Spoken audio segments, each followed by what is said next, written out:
어거스틴의 회심에 대한 이야기는 아주 유명해서 여러분이 한두 번 이상은 들어보셨을 겁니다.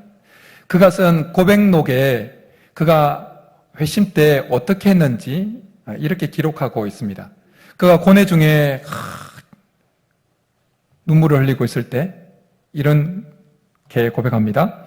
옆집에서 남자인지 여자인지 모를 어린아이 음성으로 집어들어 읽으라는 노래소리가 계속 들려왔다.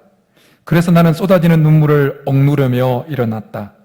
하나님의 명령으로 밖에는 달리 해석할 수 없어 책을 펴들고 눈에 띄는 첫 장을 읽었다. 그가 읽은 첫 장은 로마서 13장 13절에서 14절 말씀입니다. 낮에와 같이 단정히 행하고 이렇게 시작되어지는 말씀입니다.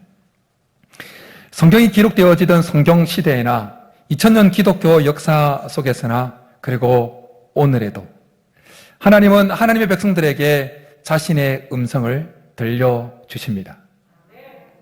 그래서 찬송가에도 보면 그리고 찬양에도 보면 그 하나님의 음성을 노래하는 찬양들이 많이 있습니다. 주 음성 외에는 더 기쁨 없도다. 주의 음성을 들으니 사랑한단 말일세. 주의 음성을 듣고자 기도하면 이런 그렇게 하나님의 음성이 들려지는 경험들이 있기 때문에 노래로 그렇게 고백하고 있는 것입니다. 하나님 오늘도 예배를 통해서 우리 각자에게 필요한 하나님의 음성을 들려주실 줄 믿습니다. 우리가 이 험한 세상을 살아가는 동안에 목자 되신 하나님으로부터 음성을 들으며 살아간다면 안전할 것입니다. 우리가 혹시 잘못된 길로 들어서서 사망의 엄침한 골짜기 같은 상황을 만난다 할지라도 하나님의 음성을 듣고 하나님이 가라 할 때 가고 멈춰라 할 때 멈춰서는 인도함을 받는다면 우리는 그 사망의 엄침한 골짜기 속에서도 살아날 뿐만 아니라 기름진 하나님의 상을 받아 누리게 될 줄 믿습니다. 이런 은혜가 오늘 예배를 드리는 우리 모두의 있기를 주님으로 축복합니다. 그런데 하나님은 오늘도 우리에게 말씀하시고 우리에게 하나님의 음성을 들려주시지만 많은 하나님의 사람들, 하나님의 백성들, 하나님의 자녀들이 하나님의 음성을 듣고 사는 데에 그렇게 익숙하지가 않습니다. 어떤 성도들은 하나님의 음성을 듣고 사는 것에 아예 무관심합니다. 살아계신 하나님, 인격계신 하나님을 믿고 살아가면서도 그 하나님의 음성을 듣지 못하고 살아간다는 것은 참 안타까운 것입니다. 많은 성도들이 하나님의 음성을 들으면서 인도함 받지 못하고 그냥 하나님을 믿지 않는 자들처럼 눈에 보이는 것을 근거로 결정하고 삶을 살아갑니다. 그래서 하나님을 믿고 하나님으로부터 오는 음성을 듣고 살아가면서 누릴 수 있는 그 복을 정말 누리지 못하는 것입니다.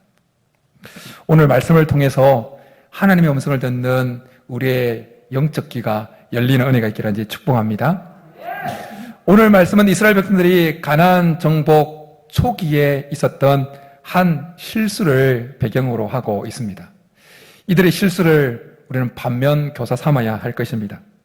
여호수아를 지도자로 한 이스라엘 백성들이 요단강을 건너서 가나안의 중부 허리를 가로지르는 그 도로를 점령합니다. 여리고성을 무너뜨리고 아이성을 점령합니다. 이스라엘 백성들이 요단강을 마른 땅같이 건널설 때만 해도 가나안에 머물렀던 가나안 원주민 세력들은 그냥 이스라엘 백성들의 소식을 듣고 간장이 녹아내리고 정신이 없었습니다. 간담이 서늘했습니다. 그런데 이스라엘 백성들이 아이성 전투 이후에 온 이스라엘 백성들이 가나안 전체 지역의 거의 중심에 해당되는 세겜이라는 지역에 가서 율법을 선포하는 그 광경을 보고는 위기감을 느낍니다. 이스라엘 백성들이 세겜 땅 그곳에 가서 에발산과 그리심산에서 에발산에서는 저주를 선포하고 그리심산에는 축복을 선포하는 그 큰 울림을 듣고는 200만이나 되는 울림, 그 골짜기 속에서 위기를 느끼고 그들은 이제 벌벌 떠는 것이 아니라 서로 결합합니다. 연합합니다. 이스라엘 백성들과 결사 항쟁을 하겠다고 결의합니다. 그런데 일반 가나안에 있는 족속들과는 다르게 기브온 족속들은 전투를 선택하는 것이 아니라 이스라엘 백성들과 화해를 선택합니다. 그것도 그럴 것이 정복 경로상으로 보면 아이성 다음에 정복 받을 수 있는 차례가 바로 기브온 족속들이었기 때문이었습니다. 기브온은 아이성에서 걸어서 2시간만 가면 되는 거리에 있는 곳입니다. 그래서 그들은 큰 성읍이었지만, 왕도와 같은 큰 성읍이었지만 전쟁을 선택하지 아니하고 화해를 선택합니다. 그러면서 마치 그들이 먼 지역에 머물고 있는 사람인 것처럼 변장을 하고 사신들을 보냅니다. 그래서 헤어진 전대와 그 사신들을 꾸미는 거죠. 헤어진 전대와 그리고 헤어지고 다 찢겨진 것을 기운 그 가죽 포도주 부대를 착용하게 만듭니다. 그리고 헤어져서 다시 기운 신발을 신기고 그리고 다 낡아 빠진 옷을 입힙니다. 그리고 곰팡이가 핀 떡을 지참하게 만듭니다. 그리고 이스라엘 백성 진영으로 들어가게 만듭니다. 그 이스라엘 백성들 진영 가운데 들어간 이 기브온 사신들이 여호수아와 이스라엘 백성들 족장들에게 요청합니다. 우리는 당신들의 종입니다. 우리와 화친을 맺으십시다. 그랬을 때 여호수아를 비롯한 이스라엘 지도자들이 어떤 행동과 어떤 결정을 했는지 우리가 읽은 본문 14절과 15절에 이렇게 말씀합니다. 무리가 그들의 양식을 취하고는 어떻게 할지를 여호와께 묻지 아니하고 여호수아가 곧 그들과 합친하여 그들을 살리리라는 조약을 맺고 회중 족장들이 그들에게 맹세하였더라. 여호수아와 지도자들은 왜 여호와께 물어보지도 않고 덜컥 이렇게 기브온 이 사신들과 언약을 맺었을까요? 왜냐하면 여호수아와 지도자들 눈에 그들의 생각에 너무나 완벽해 보였고 너무나 합리적으로 그들의 말이 들렸기 때문이었습니다. 일반 백성들이 맨 처음에는 이들의 사신들의 모습에 좀 의심을 품었습니다. 그러나 이 사신들이 자기들을 낮추면서 우리는 당신의 종입니다 라고 말하고 그리고 여호와 하나님의 이름을 그 명성을 듣고 왔다고 여호와 하나님의 이름을 거들먹거리고 하니까 그리고 너무나 믿을 수밖에 없는 그 증거들을 제시를 하니까 그냥 믿어버린 겁니다. 고대 근동 문화에서 어떤 두 족속끼리 언약을 맺는다는 것은 단순히 군사적이고 정치적인 결합을 의미하는 그 차원을 훨씬 뛰어넘는 것이었습니다. 두 조속 사이에, 두 나라 사이에 언약을 맺었다는 것은 당신 나라에 있는 모든 것을 우리가 수용하겠다, 받아들이겠다라는 의미였습니다. 그러니까 다른 나라에서 섬기는 그 우상도 받아들이겠다는 의미가 그 언약을 맺은 그 언약 속에 포함되어 있었던 것입니다. 그래서 하나님은 그 가나안의 문화를 너무나 잘 아셨기 때문에 출애굽하던 이스라엘 백성들이 가나안에 들어가기 전에 모세를 통해서 이렇게 명령하셨습니다. 가나안에 들어가거든 가나안 족속과 어떤 언약도 맺지 마라. 그리고 그들을 절대 불쌍히 여기지 마라. 다 쓸어버리라. 아주 단호하게 말씀하셨습니다. 근데 여호수아와 그 지도자들은 그들의 눈으로 보이는 그 합리적인 그 상황만을 보고 덜컥 언약을 맺어버린 겁니다. 결국 3일 후에 그들이 바로 옆에 살고 있는 이웃 주민인 것을 알게 됩니다. 그러나 늦었죠? 하나님의 말씀을 어겨버리게 된 겁니다. 결국 기본 주민들은 나중에 물 깃는 자와 나무 패는 자가 됩니다. 그런데 먼 긴 이스라엘 역사를 보면 가나안 땅에 남겨진 족속들이 섬기던 그 우상을 이스라엘 백성들이 흡수합니다. 그래서 결국 타락하게 되어집니다. 우리도 이 세상을 살아가면서 보는 것만으로 결정을 해버리는 실수를 저지를 수가 있습니다. 우리가 보통 어떤 것을 결정할 때 우리가 보고 듣고 만진 것을 근거로 해서 결정합니다. 왜 그렇게 하죠? 왜냐하면 보고 듣고 만진 것을 근거로 해서 결정하는 것이 합리적이라고 생각하기 때문입니다. 예를 들면 냉장고 안에 음식을 봤는데 뭔가 색깔이 이상하고 냄새도 나고 뭔가 부패한 것 같은 곰팡이도 보이고 하면 어떻게 합니까? 아, 이건 썩었구나. 버려야 될 거구나. 그렇게 합리적으로 결정합니다. 그리고 버립니다. 지극히 합리적인 결정이고 지극히 정상적인 행동입니다. 그런데 문제는 우리가 살아가는 이 세상은 물질만 존재하는 것은 아니라는 것입니다. 물질 말고 다른 것도 여전히 많이 존재한다는 것입니다.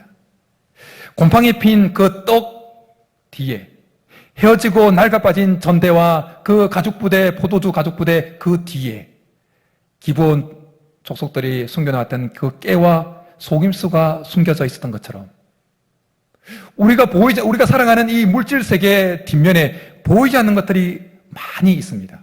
무엇보다도 우리가 가지고 있는 좋은 것들을 다 뺏어가고자 하는, 우리가 기뻐하고 즐거워하고 하나님께서 주시는 것을 누리는 것을 시기하고 질투하는 악한 사탄 마귀라는 존재가 여전히 우리 눈에는 보이지 않지만 존재한다는 것이 문제입니다. 그래서 우리가 우리 눈으로 보는 것만으로 결정하는 그 실수를 범하지 않기 위해서는 하나님께 물어야 되는 것입니다. 우리 눈에 들어오는 그 정황들이 아무리 합리적으로 타당해 보인다 할지라도 물어보는 것이 안전합니다. 그래서 하나님은 성경을 통해서 우리에게 이렇게 말씀합니다. 너는 마음을 다하여 여호와를 신뢰하고 내 명철을 의지하지 말라. 너는 범사의 그를 인정하라. 그리하면 내 길을 지도하시리라. 이 잠언서에 내 명철을 의지하지 말라는 말씀을 이렇게 적용할 수도 있습니다. 우리가 손으로 만지고 냄새로 맡고 귀로 듣고 눈으로 본 것만으로 그렇게 해석하고 결정하지 말라라는 것입니다. 그리고 하나님을 의뢰하고 범사에 그를 인정하는 방법 중에 한 가지는 매사에 모든 일에 물어보는 것입니다. 하나님 어떻게 해야 됩니까? 아, 이거 잘 될 것 같은데요. 그래도 괜찮을까요? 너무나 잘 될 것 같은, 오감으로 판단했을 때 너무나 합리적으로 도출된 결론이라 할지라도 하나님 이렇게 나왔는데 괜찮겠습니까? 한 번 더 하나님께 물어보는 것, 그것이 범사의 여호와를 인정하는 것입니다. 그럼 하나님께서 어떻게 하시겠다고 약속하십니까? 내 길을 지도하시리라. 어떤 상황이 우리가 가진 상식에 정확하게 딱 부합한다 할지라도 하나님께 물어보는 것이 안전합니다. 왜냐하면 우리의 상식에 부합하는 그 상황이 하나님께서 원하시는 그 축복의 길과 믿음의 길과 정반대일 가능성도 있기 때문입니다. 상황이 급박하면 급박할수록 우리는 하나님께 물어봐야 되는 것입니다. 하나님께 물어볼 시간조차 없을 만큼 급박하게 뭔가를 행해야 된다면 하지 않는 것이 안전합니다. 한 번 더요. 하나님께 물어볼 시간조차 없을 만큼 급박하게 뭔가를 해야 된다면 하지 않는 것이 안전합니다. 혹시 오늘 예배를 드리는 분들 중에 지금 지난 한 주간 살아오면서 뭔가 급하게 뭔가를 해야 되는 상황에 놓여 분들이 있다면 하나님께 물어볼 수 있기를 바랍니다. 하나님께 물어보기 전에는 액션을 취하기를 잠시 뒤로 늦추시기 바랍니다. 왜냐하면 하나님은 우리가 하나님께 물을 때 대답해 주시는 분이시기 때문입니다. 얼마나 감사한지 몰라요. 성경은 하나님의 사람들이 하나님께 물을 때 대답해 주시는 광경으로 꽉 차 있습니다. 모세가 자기의 후계자를 누구로 세워야 됩니까? 물었을 때 하나님은 바로 눈의 아들 여호수아를 데려서 안수해라. 그래 바로 말씀해 주십니다. 다윗이 그일라 주민들이 자기를 사울에게 넘길지 안 넘길지를 물을 때 하나님은 그일라 주민이 너 배신할 거야, 넘길 거야, 바로 말씀해 줍니다. 다윗이 블레셋과 싸우기 전에 하나님 제가 올라갈까요 말까요 물었을 때 하나님 바로 올라가서 쳐라, 내 손에 넘겼다 말씀해 줍니다. 신약시대에 들어와서는 예수님이 제자들과 함께 늘 같이 계시면서 제 아들이 질문할 때마다 즉석에서 바로 대답을 해주십니다. 그리고 예수님의 이름으로 보냄받았던 그 성령님, 우리 곁에 계시고 우리 속에 계신 그 성령님은 예수님이 공생의 기간 동안 하셨던 그 역할을 연속해서 하고 계십니다. 그래서 우리의 삶의 고민에 빠졌을 때 우리가 하나님 어떻게 해야 됩니까? 그렇게 물으면 성령 우리 속에 계시고 우리 곁에 계신 그 성령님이 대답해 주고 응답해 주시는 것입니다. 사랑하는 여러분, 하나님을 결코 장식품으로 놓아두지 마시기 바랍니다. 우리가 하나님을 섬기면서 하나님을 향한 믿음과 생각에 균형이 잡혀 있는 것이 참 중요합니다. 하나님은 참으로 높이 계신 분이시지만 우리와 너무나 가까이 계신 분이라는 사실을 잊으면 안 됩니다. 하나님에게는 어떤 결점도 어떤 죄도 함께 할 수 없지만 그러나 하나님은 죄 많은 우리를 용납하시고 죄 많은 우리와 교제하기를 원하시는 분이시다는 사실을 잊으면 안 됩니다. 하나님은 엄청 이 세상에 존재하는 어떤 존재보다 위험 있으신 분이시지만 그러나 이 세상 어떤 존재보다 자상하신 분이라는 사실을 잊으면 안 됩니다. 이 하나님에 대한 믿음과 생각의 균형이 깨어지면 우리는 하나님을 무시하거나 하나님을 그냥 전시품으로 장식품으로 전락시켜버릴 수가 있습니다. 하나님을 그냥 높이만 계신 분으로 여기면 우리 하나님께 물어보지를 못하는 겁니다. 아, 우리 소리가 하나님께 들리겠어? 아무리 크게 해도 안 들릴 거야. 그런가 하면 하나님 우리보다 더 위대하시고 높이 계신 하나님이라는 사실을 잊어버리면 우리는 하나님께 우리의 도움을 청하지 않는 겁니다. 그냥 하나님을 무시하는 겁니다. 우리 인생 가운데 어려움을 만났을 때 하나님께 묻고 하는 것은 이 균형 잡힌 신앙을 고스란히 고백하고 드러내는 것입니다. 물어본다는 것은 하나님이 나보다 더 전지하시고 더 능력이 많다는 것을 고백하는 것이죠. 그리고 물어본다는 것은 하나님이 내가 이렇게 물으시는 그 물음에도 응답하실 수 있을 만큼 가까이 계시고 내 물음에도 신경 써줄 만큼 자상한 분이라는 것을 고백하는 것이 담겨 있죠. 그래서 우리 찬양에 보면 우리의 작은 신음에도 응답하시는 하나님이라고 은혜로운 찬양 가사가 있기도 합니다.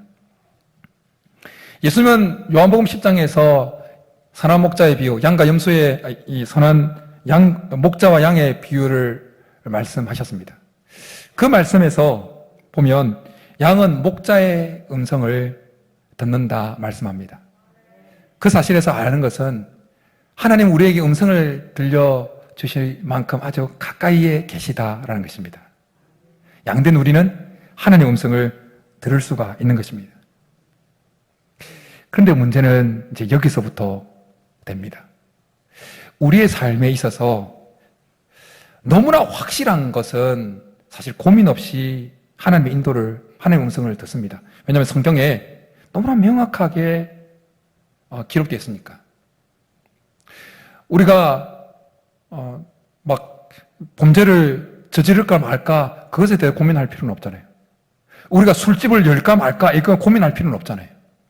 왜?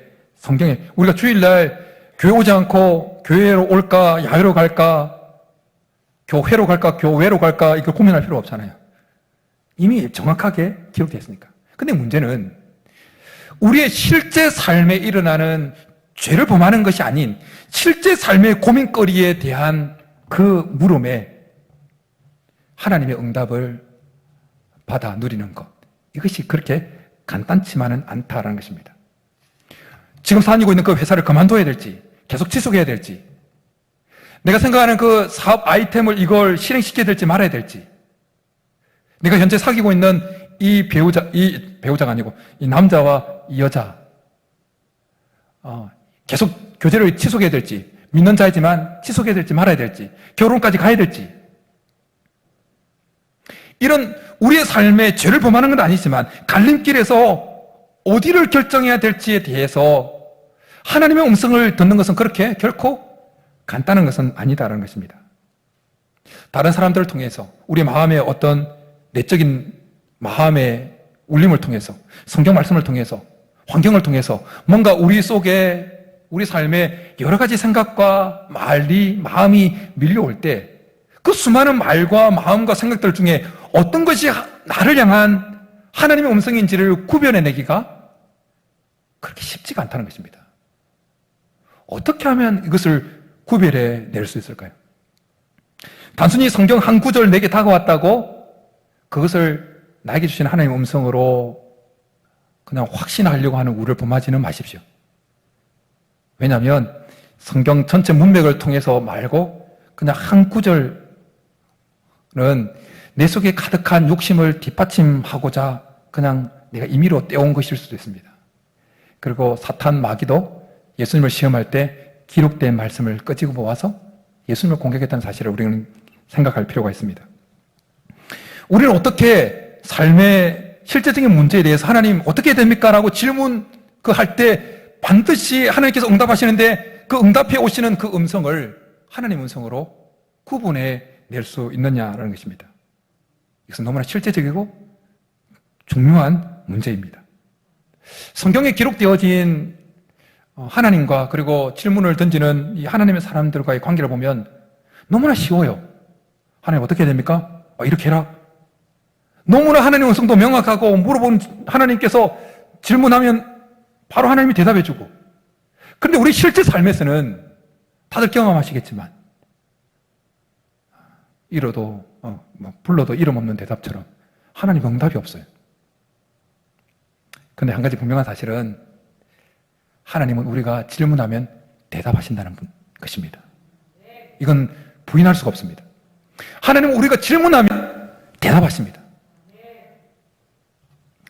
그렇다면 우리의 질문에, 우리가 고민하는 그 문제에 대한 질문에 응답해 오시는 그 하나님의 음성을 어떻게 하나님의 음성으로 구별해 낼 수가 있을까요? 그걸 구별을 받아야 정말 갈 때 가고 멈출 때 멈춰서는 예수님이 우리의 목자가 되어오는 복을 누릴 수 있는데 말입니다. 이 질문에 대한 답은 달라스 윌라드라는 목사님이 쓴 하나님의 음성이라는 책에 나오는 내용을 참고해서 대답을 드리고자 합니다. 가장 하나님의 음성을 듣는 것에 대해서 가장 균형 잡힌 내용을 썼다고 평가받는 책이 달라스 윌라드 목사님이 쓴 하나님의 음성이라는 책입니다. 일독을 권합니다. 그 달라스 윌라드 목사님도 그 책에서 다른 한 목사님의 책, 하나님의 음성을 듣고 인도함을 받는 그 책을 소개하면서 그 책의 내용을 인용합니다. 프레드릭 마이어의 주님의 인도하심의 비밀이라는 책에 나오는 내용을 인용하면서 이렇게 인용합니다. 제가 읽어드립니다. 환경이 성령의 내적 감화와 하나님의 말씀과 합치될 때 우리의 일상생활 환경은 우리에게 하나님의 뜻에 대한 오점 없는 지표와 같다. 환경이 아무런 변화가 없는 한 기다리라. 행동이 필요한 시점이 되면 환경이 열리면서 바다와 강과 사막과 바위에라도 길이 뚫릴 것이다. 우리가 하나님의 음성을 분별하는 데 있어서 세 가지 요소가 필요하다라는 것입니다. 첫째는 하나님 말씀인 성경, 그리고 또 하나는 우리 속에 내재하고 계신 성령의 확신, 그리고 또 하나는 우리를 둘러싼 환경입니다. 하나님 말씀이 성경을 통한 메시지와 그리고 우리 속에 내재해 계신 성령의 그 확신을 통한 메시지와 우리 주위를 둘러싸고 있는 환경을 통한 이 메시지, 이 세 통로를 통한 메시지가 합쳐질 때, 같이 통일될 때, 그것이 우리를 향한, 우리가 질문한 그 질문에 대한 하나님의 대답일 가능성이 아주 높다라는 것입니다. 어떤 문제에 대해서 기도할 때 단순히 환경의 문이 열리는 것만으로 하나님이 나의 기도에 응답하셨다 그렇게 받아들이면 안 됩니다. 환경의 문이 열리는 것이 하나님의 기도에 응답과는 반대일 수도 있습니다. 그리고 마음의 확신이 기도 가운데 마음의 확신이 밀려왔다는 그 하나만으로 하나님 나의 기도에 응답하셔서라고 단정 지으면 안 됩니다. 우리 마음에 일어나는 확신은 우리 속에 계신 성령의 내적 확신을 통해서 올 수도 있지만 우리의 너무 강한 갈망으로 인해서 인간적인 욕심에 의해서 생겨날 수도 있는 것입니다. 그리고 성경을 읽다가 어떤 한 구절, 한 단어가 내게 확 꽂힌다고 해서 앞서 언급했던 것처럼 그것을 기도의 응답으로 받아들이지도 그 하나만으로 기도에 하나님이 응답하셨다고 받아들이는 것은 위험합니다. 세 요소, 하나님 말씀인 성경, 그리고 우리 속에 계신 성령의 내적 확신, 그리고 우리를 둘러싼 환경, 그 세 통로를 통해서 오는 메시지가 같을 때, 합치될 때 하나님의 음성이다, 그렇게 받아들이면 덜 실수한다는 것입니다. 성경 말씀이 전체 문맥을 통해서 나에게 기도하는 제목에 대해서 강하게 말씀해 오시고, 또한 기도하는데 끊임없이 내 속에 성령의 확신이 계속해서 들고, 그리고 내 주위를 둘러싼 환경이 성경에서 말씀하시는, 성경 전체 문맥을 통해서 말씀하시는 그 메시지와 내 속에 일어나는 내적인 확신과 같이 환경이 움직여질 때, 하나님이 지금 내가 물은 그 물음에, 내가 기도한 기도에 지금 응답하고 대답하고 계시는구나, 그렇게 받아들이면 된다는 것입니다. 동방박사들이 예수님에게 경배하고 돌아가는 그 과정을 잘 보십시오. 그들은 어느 특정 한 가지만을 이용하지 않습니다. 그들은 평소에 늘 그들이 사용하던, 그들을 주위를 둘러싸고 있는 그 별의 움직임을 이용해서 옵니다. 그런데 바로 베들레헴으로 가야 되는데 베들레헴으로 못 가고 예루살렘으로 잘못 오게 됩니다. 근데 예루살렘에 와서 미가 선지자를 통해서 기록되어진 그 성경 말씀을 통해서 또 그들의 길을 수정받습니다. 그리고 돌아가는 길에 꿈에 나타나서 지시함을 받아서 헤로데에게 돌아가지 않냐고 다른 길을 통해서 고국으로 돌아갑니다. 우리가 처해 있는 환경을 통한 메시지, 하나님의 말씀을 통한 메시지, 전체 문맥을 통한 메시지, 그리고 우리 속에 계신 성령의 내적 확신을 통한 그 메시지가 일치할 때, 합쳐질 때, 하나님 말씀하시는구나, 그렇게 받아들이는 것입니다. 이 세 요소를 통해서 우리가 계속해서 하나님의 음성을 분별해내고 구별해낼수록 우리 속에 하나님 음성을 구별해낼 수 있는 이 영적 기관이 발달됩니다. 우리 육신도 마찬가지예요. 우리 육체의 기관은 사용하면 사용할수록 아주 발달됩니다. 근육이 없는 것도 여러분 계속 근력운동, 나이 먹었다고 근력운동 안 하면 다 해해지지만 나이가 먹었어도 근력운동하면 또 근력이 생깁니다. 머리 안 쓰다가 머리를 쓰면 죽어있던, 잠자있던 뇌가 활성화됩니다. 특별히 치매 예방에도 도움이 되고 공부하는 학생들에게는 아주 결정적인 역할을 하는 이 전두엽 말입니다. 전두엽이 언제 활성화됐냐? 성경 암송할 때. 성경 암송할 때. 나중에 이제 성경 암송 구절을 드릴 텐데 열심히 암송하십시오. 그럼 여러분의 전두엽이 발달해서 어른들은 치매 예방이고 애들은 아주 머리가 똑똑해져요. 자립심도 생기고 결단도 생기고 끈기도 생기고. 여러분 악기들도 보십시오. 제가 고등학교 때부터 기타를 쳤는데요. 근데 우리 부역자들이 이제 기타를 치면서 제가 더 이상 기타를 거의 치지 않습니다. 그래서 지금 치면 어떨지 모르겠어요. 많이 무뎌졌을 겁니다. 한참 칠 때보다는.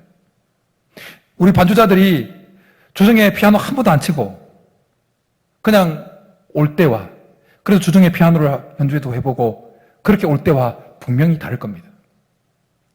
최고의 연주자들이 최고의 기량을 계속해서 유지하기 위해서 하루에 6시간 이상씩 계속해서 자기 악기를 다룬다고 합니다.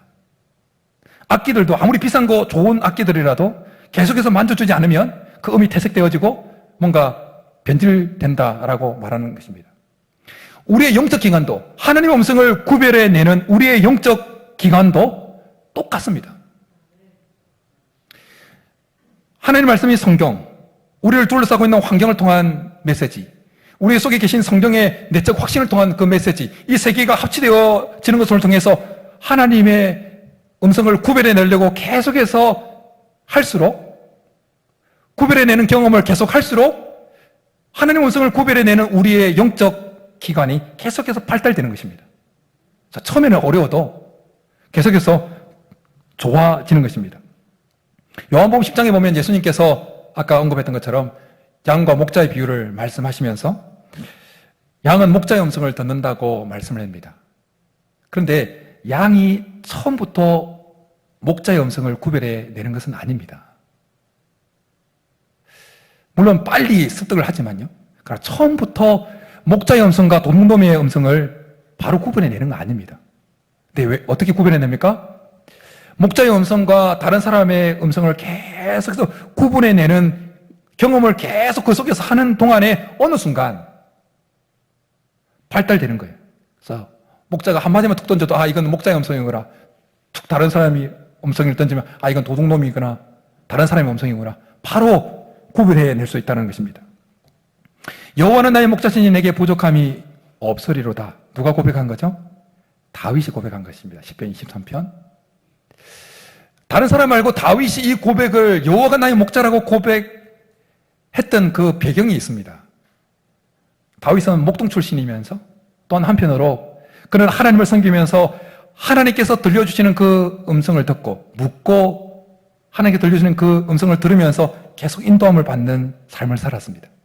그렇게 자기 삶을 회고해 볼 때, 자기 삶을 볼 때, 자기 삶을 마치 양이 목자의 음성을 듣고 탁 쫓아가는 것처럼 하나님의 음성을 듣고 쫓아가는 인생과 같다고 이게 오버랩된 것입니다. 그래서 여호와는 나의 목자시니 이런 고백이 나올 수 있었던 것입니다. 성경을 덮어놓고 성경 중에 하나님께 질문하고 하나님의 음성을 들은 그 대표적인 인물이 누굴까라고 묵상을 할 때 가장 먼저 떠오르고 가장 도드라지게 떠오른 인물이 누구였는지 아십니까? 다윗이었어요. 왜 그럴까요?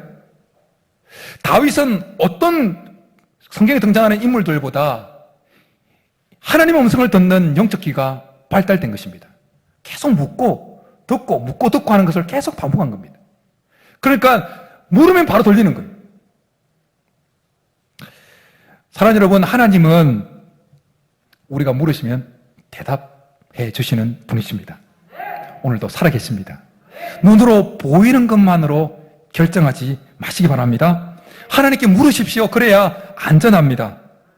하나님 말씀인 성경, 그리고 우리 속에 계신 성령의 내적 확신, 그리고 우리를 둘러싼 환경의 변화를 통한 그 메시지, 그 세 개를 통한 메시지가 합쳐지는 것을 통해서 우리에게 들려지는 그 하나님의 음성을 계속해서 분별해내려고 해보십시오. 그걸 경험하면 경험할수록 처음에는 잘 안 될 겁니다. 그러나 하면 할수록 우리의 하나님의 음성을 듣는 우리의 영적 기관이 발달하게 될 것입니다. 그러면 여호와는 나의 목자시라는 그 고백이 진짜 우리의 고백이 될 것입니다. 단순히 암송한 고백이 아니라 진짜 삶에서 하나님 정말 다윗이 고백했던 그때의 그 감정으로 여호와는 나의 목자시니 이 고백을 할 수 있게 되어지는 것입니다. 바라기는 우리 모두가 범사에 하나님께 묻고 또 묻고 물어서 하나님의 음성을 듣고 또 들어서 날마다 하나님의 인도함을 받는 복된 하나님의 백성들 될 수 있기를 주님으로 축복합니다. 이제 우리 말씀 생각하면서 하나님의 음성을 듣고자 기도하면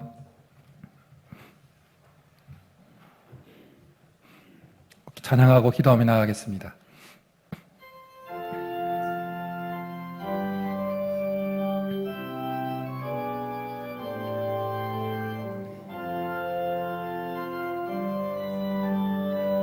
하나님의 음성을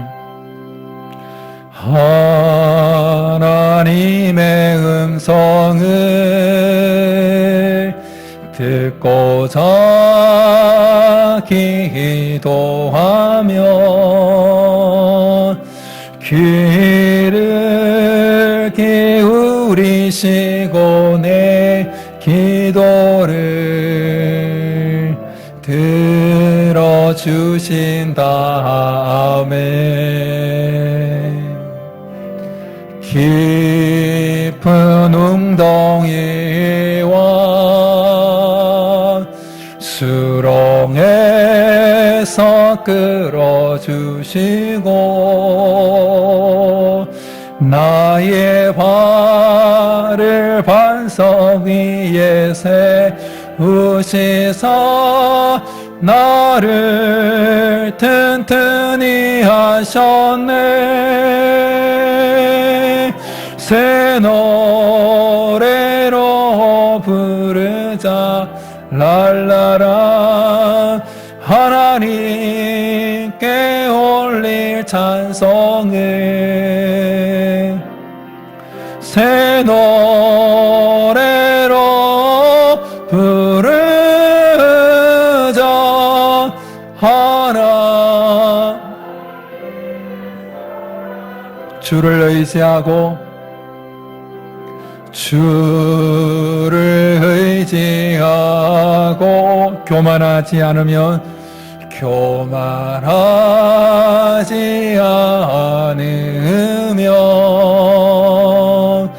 거짓에 치우치지 아니하면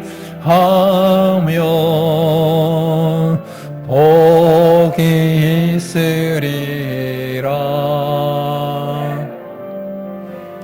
여호와 나의 주는 크신 권능의 구주라. 주의 크신 권능으로 우리들을 사랑하여 주시네. 새 노래로 부르자. 랄라라. 하나님께 올릴 찬송을 새 노래로 부르자.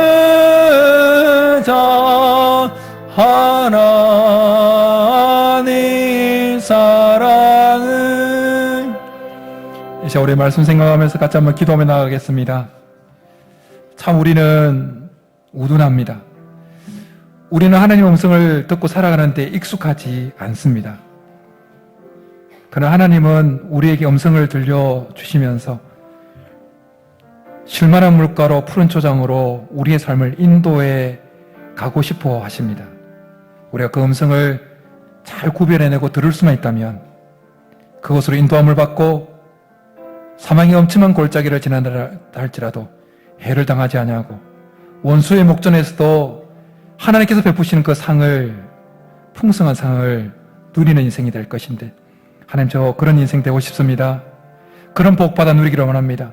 하나님 물으시면 대답해 주신다고 말씀하시니 하나님 대답해 주실 때 하나님 말씀이 성경을 통해서 우리 속에 계신 성령의 확신을 통해서 우리를 둘러싼 환경을 통해서 주시는 그 메시지를 통합해서 계속해서 하나님의 음성을 구별해 내게 도와달라고, 처음에는 힘들지만 계속 분별을 해내서 우리의 영적 하나님의 음성을 분별해내는 그 영적 기관이 발달되어서 순간순간 하나님께 물을 때 곧장 알아챌 수 있는 그러한 복된 인생 되게 도와달라고 우리 말씀 생각하면서 주여 한번 부르고 기도하며 나가겠습니다. 주여. 살아계신 하나님 아버지, 우리는 참 우둔합니다. 우리는 하나님의 음성을 듣고 사는데 익숙하지 못합니다. 그러나 하나님은 분명한 사실, 우리가 물으면 하나님은 반드시 대답해 주시고, 또 물으면 내가 대답해 주는데 왜 못 듣느냐, 왜 계속해서 대답해 주는데 또 묻고 또 묻냐, 그렇게 주님이 마음 먹을 만큼 우리는 우둔합니다. 하나님, 우리에게 은혜를 베풀어 주옵소서. 우리의 귀가 열리게 도와 주옵소서. 살아계신 하나님 말씀이 성경을 통해서 주시는 메시지, 우리 속에 계신 성령의 확신을 통해서 주시는 그 메시지, 우리를 둘러싸고 있는 그 환경을 통해서 주시는 그 메시지, 그 새 통로를 통한 그 메시지가 일치되어지는 것을 계속해서 분별해내면서 하나님의 음성이 우리 속에 확실하게 드러나서 사망의 엄청난 골짜기를 지난다 할지라도 그 확실한 음성을 따라서 또 쫓아감으로 해를 당하지 않을 뿐만 아니라 원수의 목전에서도 상을 베푸시는 그 하나님의 복주심을 날마다 경험하는 복된 인생이 되기를 원합니다. 참으로 여호와가 목자가 되어주시는 인생이 되기를 원합니다. 푸른 초장 실만한 물가로 인도함을 받는 복된 인생이 되기를 소원합니다. 하나님, 우리를 불쌍히 여겨주옵소서. 우리의 우둔함을 깨뜨려 주시고 은혜를 부어주셔서 우리의 영적 귀가 열리게 도와주옵시고 우리의 영안이 열리게 도와주옵소서. 그래서 하나님께서 우리의 삶을 향해서 가지고 계신 그 하나님 잘되고 하나님 복되고 그 평탄한 그 길로 인도하시는 그 하나님의 바람대로 우리의 인생이 그렇게 될 수 있도록, 영혼이 잘되고 범사가 잘되고 강건한 복을 누리는 인생이 될 수 있도록 미래와 희망이 있는 인생이 될 수 있도록 주님 우리에게 은혜를 베풀어 주옵소서. 살아계신 하나님, 우리의 삶의 문제를 고민하면서 하나님께 물을 때마다 대답해 주시는 하나님, 그럼에도 불구하고 우리는 우둔해서 그 하나님의 음성을 잘 구별하지 못하고 하나님의 음성을 듣고 살아가는데 익숙하지 못함을 고백합니다. 하나님, 우리를 불쌍히 여겨 주옵소서. 성경을 통한 하나님의 메시지, 우리 속에 계신 성령의 내적 확신을 통한 메시지, 우리를 둘러싼 환경을 통한 그 메시지, 그 세 통로를 통해서 오는 그 메시지가 합치되는 것을 계속해서 구별해내면서 하나님의 음성을 분별하는 그 훈련, 그 경험을 계속할 수 있게 은혜를 베풀어 주옵소서. 그러므로 그 경험을 계속함으로 하나님의 음성을 듣는 우리의 영적 기관이 계속해서 발달되었어서 순간순간 하나님께 물을 때 대답해 오시는 그 하나님의 음성을 바로바로 알아듣고 인동을 받아서 여호와는 나의 목자라는 이 고백이 정말 진실한 우리의 고백이 되는 복된 인생들 다 되게 도와주옵소서. 그렇게 해주시기를 간절히 바라고 나오며 예수님의 이름으로 축복하며 기도드립니다. 아멘.